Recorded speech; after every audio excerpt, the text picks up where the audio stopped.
Merci de nous rester fidèles sur ITV. Bonsoir à toutes et à tous. Bienvenue dans le 1945 à la une de l'actualité. Ousmane Sonko condamné en appel à une peine de 6 mois de prison avec sursis pour diffamation et injure publique. Jugement corsé pour le leader du PASTEF condamné en première instance à 2 mois avec sursis. Il devra aussi verser 200 millions en guise de dommages et intérêts avec une contrainte par corps. Ousmane Sonko ne s'est pas présenté ce matin au tribunal. Il s'est fait représenter. Dialogue politique, ses relations avec Ousmane Sonko, sa nouvelle posture, sa rencontre avec Macky Sall. Barthélémy Diaz dit tout aux journalistes. Le maire de Dakar qui revendique la paternité du dialogue déplore l'absence du leader du PASTEF lors du lancement du Forum mondial de l'économie sociale et solidaire. Il renouvelle par la même occasion son soutien à Khalifa Ababacar Sall. Dans ce journal également, la page des sports et comme chaque lundi, la rédaction vous propose le Tour d'Europe des Lions. Ce sera en fin de journal. Voilà pour les titres. Tout de suite, le développement.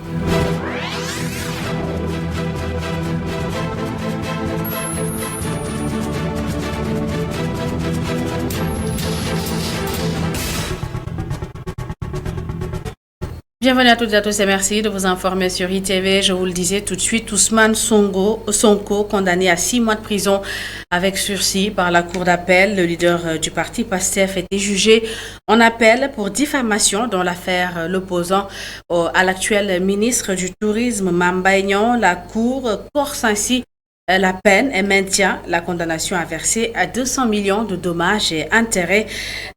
Nous allons retrouver tout à l'heure Aliou Sow et Moussa Fall pour le compte-rendu de cette journée. Et comme conséquence directe de ce verdict, Ousmane Sonko pourrait être inéligible pour la prochaine présidentielle d'après Daouda Mine, journaliste chroniqueur judiciaire rejoint.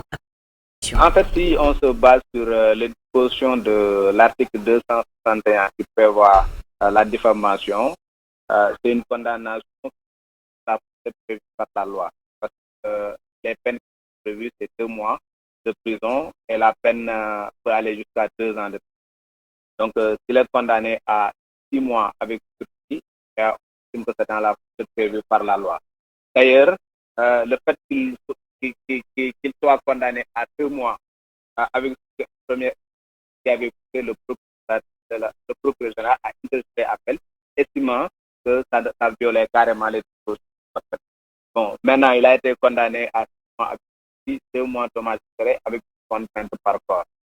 La contrainte par corps veut dire quoi? Veut dire que s'il ne paye pas les dommages intérêts à Mame Mbaye Niang à la possibilité ne trouve pas de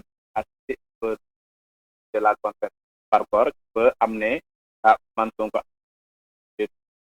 Oui, si on se base sur les dispositions dès l'instant condamné à les listes électorales 5 ans. S'il était condamné supérieur à effectivement la base L29, comme les Khalifa Sall, dans ce cas-là, seul son amnistie allait lui rendre. Je vous le disais tout de suite, Ousmane Sonko, condamné à 6 mois de prison avec sursis par la cour d'appel. Le leader du parti, PASTEF, était jugé en appel pour diffamation dans l'affaire l'opposant à Mame Mbaye Niang. La cour corse la peine et maintient la condamnation à verser 200 millions de dommages et intérêts. Retour sur cette journée avec Aliou Sow et Moussa. Le juge de la cour d'appel confirme partiellement la première instance et reconnaît Ousmane Sonko coupable des faits de diffamation et d'injure. Le leader du PASTEF écope de 6 mois de prison assorti de sursis. La partie civile est satisfaite de la décision. Nous, on est satisfait de la décision. La cour a infirmé partiellement le jugement entrepris, c'est-à-dire le jugement qui a été déféré devant elle, elle a partiellement infirmé. Retenu le délit de diffamation, retenu par ailleurs le délit d'injure publique. Autre aspect qui vient s'ajouter à la condamnation, la contrainte par corps. Maître Babacar Guissé donne les raisons. Si Mame Mbaye Niang doit exécuter cette décision et que M. Ousmane Sonko ne paye pas le montant des dommages et intérêts, évidemment, M. Mame Mbaye Niang a la possibilité de l'envoyer en prison par le biais de la contrainte par corps, qui est fixée au maximum par la Cour, c'est-à-dire 2 ans. Les avocats de Ousmane Sonko n'ont pas attendu le verdict. Avec cette condamnation, le leader du PASTEF est exclu à la présidentielle de 2024, mais il peut toujours se pourvoir en cassation. Dans l'actualité politique, toujours, je suis à l'origine du dialogue politique. Les propos du maire de Dakar, Barthélémy Diaz, qui faisait face à la presse cet après-midi, Diaz Fils, qui organisait le Forum mondial de l'économie sociale et solidaire, qualifie d'inélégante l'absence d'Ousmane Sonko et renouvelle son soutien à Khalifa Babakar Sall pour la présidentielle de 2024. L'échange n'a pas de 2 minutes, je parle bien de 120 secondes. Et je vous ai dit, dans cet échange, je pense que si on ne comprend pas, je ne peux même pas parler. Je voudrais vous dire, monsieur le président Macky, que l'appel, c'est mon appel. Allô. On peut bien rigoler. Je vous rappelle que quand Khalifa Sall est entré en politique il y a 50 ans de cela, moi, je n'étais pas né. Et mon ami, Ousmane Sonko, il faut respecter les gens. Et j'ai donné des instructions fermes à tous les sympathisants. Nous avons tous accès aux réseaux sociaux. Nous avons tous communiqué, nous avons tous parlé. Et faites-moi confiance. Nous sommes aujourd'hui appelés par devoir à nous battre. Nous battrons. Je suis obligé de mettre de l'eau dans mon... Et je vais vous dire ce qui m'a poussé à aller dans cette voie. 18 ans d'activité. Dans moi, je ne suis pas un révolutionnaire. Je ne suis pas un... Vous m'avez déjà vu partir au tribunal avec... Je n'accepterai pas d'envoyer mes... perdre leur... que moi, Barthélémy Diaz, leur père, je sois... Et puis, toujours en cette journée de procès, ce matin, aucune activité n'était au ralenti. Les populations ont vaqué sereinement à leurs occupations. La plupart rencontrés par nos reporters disent ne plus pouvoir continuer à supporter les conséquences économiques du procès. Mamsene Boubabou. Contrairement à ce que l'on a l'habitude, Dakar m'a dit tous les jours. Pas de classe et les populations cette comme elle avait l'habitude de faire. Les gens en ont marre.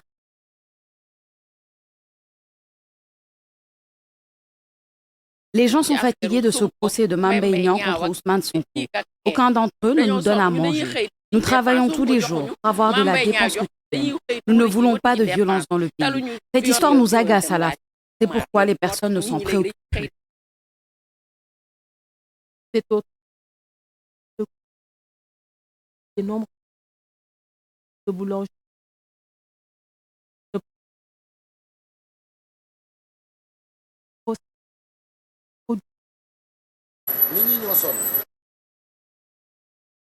La population en a plus que marre de cette histoire. Nous ne pouvons pas avoir des problèmes de dépenses quotidiennes, de loyer et d'électricité et vouloir en rajouter ce différend qui oppose deux leaders politiques. Les commerçants n'acceptent plus de subir des pertes alors qu'ils ont des charges à gérer. Selon nos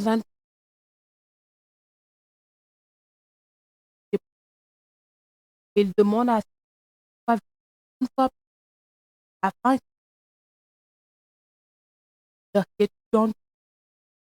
Et après Reporters sans frontières Africa Johnson, il répond le Sénégal à la 75e session ordinaire de la Commission africaine des droits de l'homme et des peuples. Le think tank dénonce les arrestations et détentions arbitraires de journalistes. Il plaide pour la dépénalisation des délits de presse. Bon, à ce propos, Ibrahim Amoy, directeur des programmes et chargé des affaires juridiques Africa Center, il est au micro des envoyés spéciaux. Et la presse, il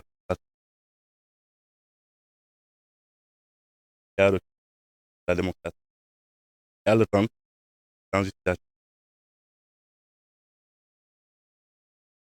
voir la liberté avec l'arrestation du maire. Une surprise au des récents événements. On va parler de la paix. Par contre, il y a un recul tellement les classes.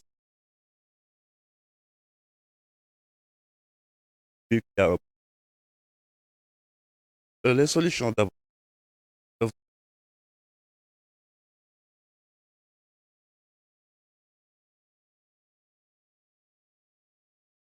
Aussi, donner,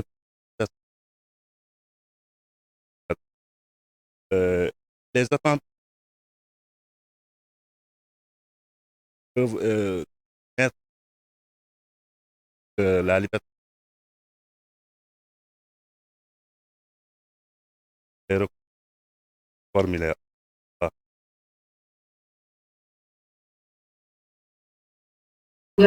Allons à présent à Rufisque où les habitants subissent des dégâts collatéraux des travaux d'élargissement du boulevard Maurice Gay. Difficile pour eux de se déplacer et avec l'approche de l'hivernage, les risques d'inondation hantent leur sommeil. Ils craignent que leur quartier ne soit plus de reportage à Rufisque. Les populations de Kaoulen, dans la commune de Rufisque, se sentent prisonnières à cause des travaux du boulevard Maurice Gay qui tardent à finir. Traverser la route nationale est un véritable calvaire. C'est la mobilité au niveau de Kaoulen qui pose problème. Les travaux au niveau de la nationale ne tiennent compte que maintenant de la traversée de Rufisque. C'est bien beau, il y avait des problèmes d'embouteillage. Mais il faut tenir compte de la mobilité à l'intérieur de Rufisque. Aujourd'hui, quand on quitte Arafat, on quitte Puy-Mouride ou Colobane, on est obligé de faire grand détour pour arriver sur les cimetières. On est obligé d'aller jusqu'au centre-ville, à presque 4 km. Donc, c'est pour que nous pensions que les gens allaient faire maintenant un rond-point. Alors parce qu'il y a de l'espace. Effectivement, il y a de l'espace pour faire. Et on vient de se rendre compte que le projet ne tient pas compte d'un rond-point pour faire la traversée. Alors que nous étions déjà amputés par le terre. Donc, c'est pourquoi aujourd'hui, tout le monde s'est mobilisé pour maintenant alerter. Les détours que font les véhicules dans le quartier installent l'insécurité ainsi que l'absence de canalisation qui fait craindre les inondations à l'approche de l'hivernage. Effectivement, il y a de l'insécurité parce que là, les voitures sont obligées de faire de passer dans les quartiers. Et il y a aussi le problème d'évacuation des eaux. Le problème d'évacuation des eaux n'est pas pris en compte. Pendant l'hivernage, nous sommes inondés. Et il y avait une canalisation qui était prévue. Jusqu'à présent, ce projet-là n'a pas prospéré. Annoncé pour une durée de 24 mois, les travaux d'élargissement du boulevard Maurice Gay entrent dans leur 4e année. Santé à présent à Thiaroye-sur-Mer, des partenaires financiers rehaussent le plateau technique médical. Ils ont offert à la commune un important lot de matériel médical, initiative saluée par les populations et les autorités locales qui réclament la construction d'un reportage à Guédiawaye. Le plateau médical de la commune de Thiaroye-sur-Mer inquiète ses habitants. C'est pourquoi d'ailleurs, les fils du département se sont mobilisés pour apporter leur soutien à la population de Thiaroye-sur-Mer. C'est vraiment une grande fierté de venir non pas pour remettre un don, mais de venir participer à un projet de développement communautaire, de développement social et économique. Un projet politique, non pas dans le sens politique, mais un projet politique qui met l'habitant au cœur de son action. Monsieur le maire nous a sollicité pour pouvoir renforcer les plateaux techniques de proximité. Et comme je disais tout à l'heure, c'est une grande fierté de venir représenter tous nos bénévoles, tous nos partenaires qui nous ont donné du matériel, qui ont contribué comme des élus locaux pour venir remettre ce matériel. Donc ce n'est pas un projet de donation comme souvent on l'entend, mais c'est un projet de participation, un partenariat qui commence parce qu'on espère revenir avec d'autres matériels, d'autres partenaires. Projet qui vient à son heure vu la situation sanitaire difficile. Comme je l'ai dit tout à l'heure, c'est un défi de la santé de rapprocher les soins. Aujourd'hui, je pense que, comme Madame le ministre, donc, les soins doivent être de façon financière et géographique. Je pense que le maire l'a compris. C'est pourquoi, quand il est venu, il a travaillé sur la carte sanitaire. Aujourd'hui, on est dans les dispositions vraiment. Aussi va renforcer parce que on a été donc dentaire, donc je ne faisais pas et que les faisaient ailleurs, ça va soulager la population. Ce don très bénéfique pour la commune de Thiaroye-sur-Mer va donner un nouveau souffle à la population. Et puis le maire de Thiaroye-sur-Mer qui se dit préoccupé par la situation sanitaire de sa commune, souhaite la construction d'un centre de santé pour permettre aux 66 000 habitants de cette commune d'avoir accès à des soins de qualité. Je vous propose de l'écouter au micro. Présentement, Thiaroye a deux postes de santé et cases. Mais vu qu'aujourd'hui, nous avons de habitants et que, comme on le dit, Thiaroye est dans une zone exposée, à telle enseigne que nous devons mettre en place un dispositif sanitaire de proximité qui nous permette, en tout cas, de pouvoir prendre en charge les préoccupations des populations. D'autant plus qu'aujourd'hui, la municipalité est dans les dispositions de faire tout ce qu'il faut pour arriver à cela. Déjà, nous sommes en relation avec les autorités elles sont convaincues du fait que Thiaroye doit véritablement avoir. Nous y travaillons et Inch'Allah, on y arrivera. D'autant plus qu'avec ce partenariat, nous aurions pu acquérir d'autres matériels, mais c'est parce que Thiaroye n'a pas de centre de santé que ce matériel n'a pas été acheminé avec ce que nous avons reçu. Donc, pour dire que nous sommes prêts à... À Saint-Louis, la charte communautaire traditionnelle de Gaïa, écrite et signée par l'ensemble des chefs coutumiers. La codification a été initiée par le Serigne Kadiar de Gaillard. La cérémonie a eu lieu à Saint-Louis. Présence de nos correspondants Momar Alistian et Mok. Depuis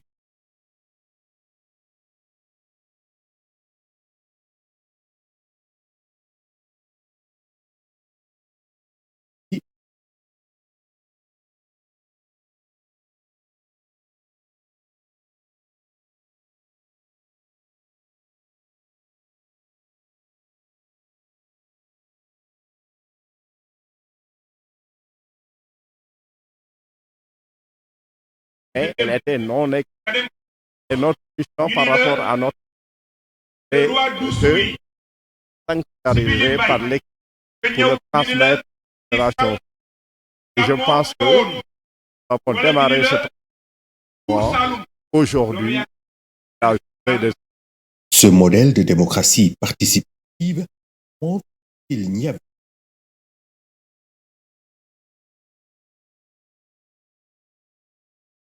pour cette autonome. Ce processus a eu lieu au Wallo et au niveau du Gaïa, les populations sont autonomisées, nommées Serigne Kadiar, avec toutes les structures, avec un collège qui indique et montre à souhait qu'il n'y avait pas une dictature dans notre société. Notre société était plurielle. Notre société avait une fonction de rendre compte. Cette action montre suffisamment que le pouvoir traditionnel continue d'exister aux côtés de l'État. Ce type de pouvoir continue à jouer un rôle extrêmement important à côté de l'État dit moderne, mais constitue également un pouvoir à la fois participatif, mais également délibératif sur certaines questions.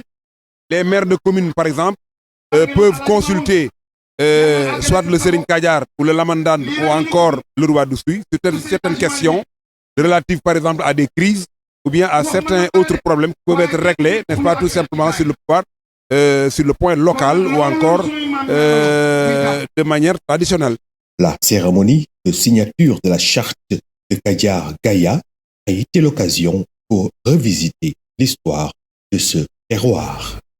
Sport, football, Habib Diallo marque son 18e but de la saison avec Strasbourg. Il délivre aussi une passe décisive à son jeune coéquipier sénégalais Habib Diarra. Abdallah Sima marque aussi, mais Angers perd face à Monaco. Et en Allemagne, Sadio Mané retrouve peu à peu ses sensations avec Bayern Munich. Le Tour d'Europe des Lions est signé Cherki. Habib Diallo cartonne en France. À la Beaujoire, il a marqué et donné la passe décisive à son compatriote Habib Diarra pour acter une victoire importante 2-0 face à Nantes. Ce but est son 18e de la saison en championnat et Habib Diarra marque lui son 2e. Abdallah Sima a aussi marqué avec Angers qui s'est finalement incliné devant l'AS Monaco 2-1.